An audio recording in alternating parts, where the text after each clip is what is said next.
કોથમીરના પરોઠા.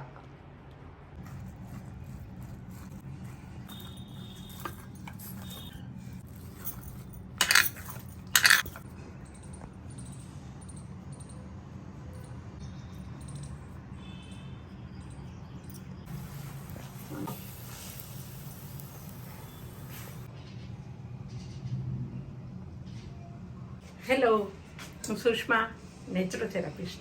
મારા husband doctor Anil. રોજ નવી નવી રેસિપીઝ લઈને આવીએ છીએ. આજે આપણે બનાવીશું પરાઠા. હું પહેલાં તમને ગેસ કરવાનું કહેવાની હતી કે તમે રોજ ખાઓ, તમને રોજ જરૂર પડે એવી કઈ વસ્તુ. પરાઠા. હું જ બોલી ગઈ. કોથમીરના પરાઠા. તમે રોટલી, પરાઠા, થેપલા ક્યારેય કંટાળો નહીં. એક દિવસ છોડીને એક દિવસ તો એ જોઈએ ને જોઈએ જ, એના વગર સંતોષ થાય જ નહીં. પણ આવા પરોઠા, રોટલી એમાં થોડીક આપણે ડિફરન્શિયન્સ લાવીએ, વિવિધતા લાવીએ તો આપણને બહુ મજા આવે, પરિવારનાને પણ મજા આવે. તો આજે આપણે બનાવીશું કોથમીરના પરોઠા, કોરિયાન્ડર પરાઠા. તો એના માટે મેં લીધું છે 1 કપ ઘઉંનો લોટ અને એની સામે અડધો કપ કોથમીર છે. કોથમીર તમને ખબર છે બહુ હેલ્ધી છે. કોથમીર ગ્રીન લીફી વેજીટેબલ્સ, એટલે મારે તમને કહેવું જ ના પડે એની ગુણવત્તા વિશે. વિટામિન એ, બી કેરાટીનથી ભરપૂર, એટલે આંખ માટે પણ એટલી સારી. મસાલો બહુ ઓછા મસાલામાં છે. કોથમીર અને એની સાથે મીઠું, આદુ 2 ટીક જેટલું અને લીલા મરચાં અને તેલ.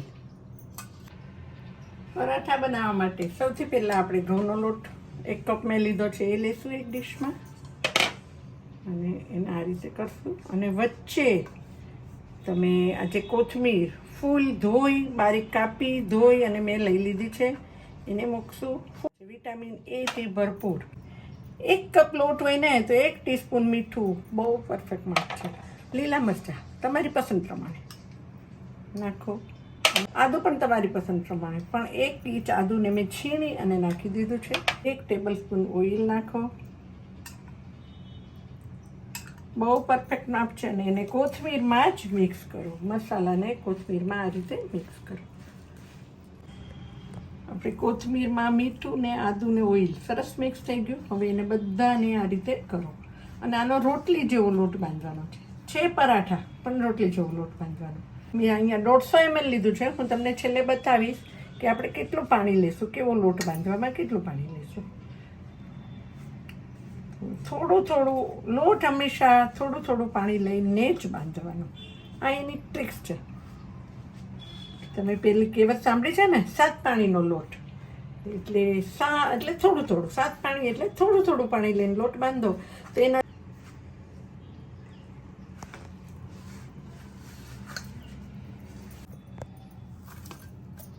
આપણો લોટ રેડી. આપણે જે કોથમીરમાં મસાલો નાખ્યો હતો ને, આદુ, મીઠું, તેલ, એના લીધે બધું જ કોથમીરના જે પત્તા છે ને એમાં મસાલો ચડી ગયો, એટલે બહુ ટેસ્ટી લાગશે. અને આપણું કેટલું પાણી જોયું હું તમને બતાવું. મારું આ 150 mlમાં કપ હતો તો અત્યારે 50 ml પાણી પડી રહ્યું છે, એટલે 1 કપ લોટમાં 100 ml પાણી જોયું. આ રીતે તમે લોટ બાંધો. હવે એને 15 મિનિટ માટે રેસ્ટ આપો. તમે આ રીતે કરો. અંદર થોડું ઓઇલ નાખો અને પછી આમ ઊંધો મૂકો અને ઉપર પણ થોડું ઓઇલ નાખી દો અને ઢાંકીને 15 મિનિટ માટે મૂકી દો. જે પરોઠાનો લોટ બાંધ્યો તો એને 15 મિનિટ થઈ ગઈ છે. હવે એને સારી રીતે તમે મસળી નાખો. તમે જુઓ એકદમ 15 મિનિટનો રેસ્ટ આપ્યો. હવે તમે એને મસાલો છો તો આખો શાઇનિંગ થઈ ગયો, કલર ડિફરન્ટ થઈ ગયો, લાઇટ કલર થઈ ગયો. કરવા માટે લોટ રેડી. હવે તવી મૂકો, કરો એના ઉપર એક પેન મૂકો.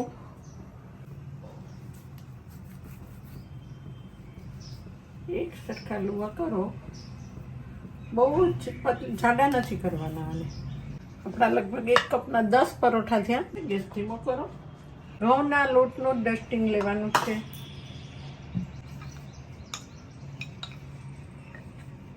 એટલું 5 થી 6 ઇંચ જેટલું વણાય ને, એટલે તમે એના ઉપર થોડું ઓઇલ સ્પ્રેડ કરો અને થોડું આ ઘઉંનો લોટ જે છે ને એ તમે સ્પ્રેડ કરો. તો અંદર એકદમ પરત સરસ જમશે. અને પછી એની પોટલી બનાવી દો. આ રીતે આવી પોટલી બનાવી.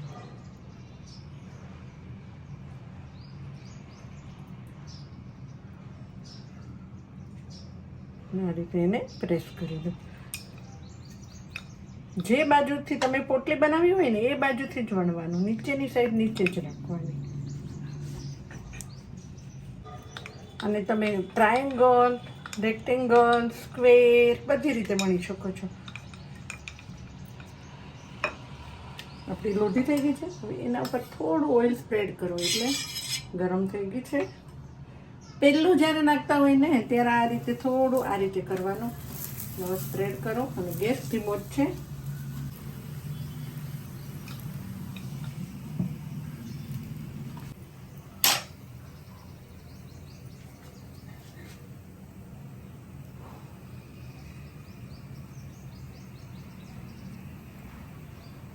આ રીતે બધી બાજુથી ગોળ એવી પોટલી બનાવવાની અને હળવેથી પ્રેસ કરી દેવાનું. એટલે ગોળ તમારું લોવું ફરી થઈ જશે.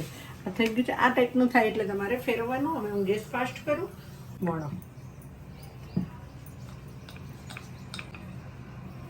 થઈ ગયું છે. બે બાજુથી થઈ ગયું છે. હવે એના ઉપર ઓઇલ કરો. તમે બટરમાં, ઘીમાં કરી શકો છો. ગેસ ધીમો કરો. ચોળવવાની પણ એક ખૂબી છે. તમારે ચોળવવામાં આવી પિંક કલરની ચાય પડવી જોઈએ. જેના માટે પરફેક્ટ શબ્દ છે પાંદડી પડે. આવા ફૂલતું જાય અને એને બેસાડતું જવાનું. ગેસ ધીમો કરો અને એકદમ તમે જોયું કેવી ડિઝાઇન પડી છે. એકદમ આછા સોનેરી કલરની ડિઝાઇન પડવી જોઈએ. તો પરોઠું રેડી. હવે તમે બીજું નાખો થોડો. ત્યારે ગેસ ધીમો કરો. પલટાવો ત્યારે ગેસ ફાસ્ટ કરો. અને હવે એને એની ઉપર ઓઇલ લગાવો. જોયું તમે કેટલા આપણે અંદર ઓઇલની જે પ્રોસીજર કરી ને તે ઓઇલ અને લોટ એના લીધે આખી પરત એની છૂટી પડી ગઈ. હવે ગેસ પાછો ધીમો કરી નાખો. આ રીતે આખા પરોઠા થઈ ગયા.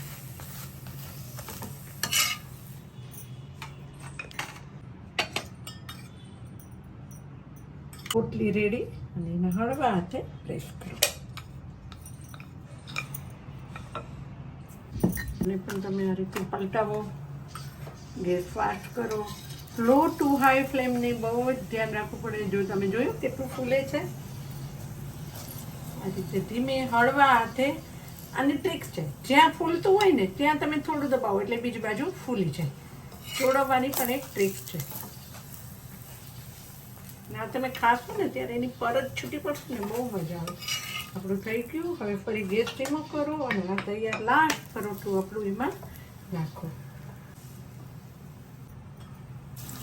આ રીતે પણ તેલ લગાવી શકો. બે બાજુ પલટાવીને પછી ગેસ ફાસ્ટ કરો. જો આ બાજુ ફૂલ્યું એટલે આ બાજુ તમે હળવે હાથે દબાવો એટલે પેલી બાજુ ઓટોમેટિક ફૂલી જાય. ગેસ કરો બંધ. અને આપણા બધા જ કોરિયન્ડર પરાઠા રેડી. ઉપર મસ્ત ગ્રીન ગ્રીન કોરિયન્ડર પણ દેખાય છે. બધા કોરિયન્ડર પરાઠા રેડી. ઉપર મરચાં મૂકશો. જોઈને ખાવાનું મન થઈ જાય. તમે ટ્રાવેલિંગમાં પણ લઈ જઈ શકો. તમને એવું થાય કે ટ્રાવેલમાં જવું છે, બહારનું નથી ખાવું, કે લંચ બોક્સમાં પણ ભરી શકો. એટલે એવી આ પરોઠાની રેસિપીસ છે. એકલા પણ ખાઈ શકો. ટ્રાવેલમાં લઈ જાઓ, અથાણા સાથે ખાઓ, છાશ સાથે ખાઓ, શાક સાથે ખાઓ. ડૉક્ટર સાહેબ જોશો આપણા કોરિયન્ડર પરોઠા. કોરિયન્ડર પરોઠા, કોથમરીના પરોઠા દહીં સાથે અથવા તો પંજાબી સબ્જી સાથે તો ખાવાની ખૂબ જ મજા આવી જાય એવા coriander paratha. Thank you for watching my videos. અને જો તમને મારી રેસિપીસ ગમી ને તો ચાલો લાઈક કરી દો. કોમેન્ટ બોક્સમાં કોમેન્ટ પણ આપી દો તમને કેવું લાગ્યું. અને તમારા ફ્રેન્ડ સાથે શેર પણ કરો. અને સબસ્ક્રાઈબ પણ કરાવી દો ભૂલતા નહીં. મિલતે હૈ બ્રેક કે બાદ.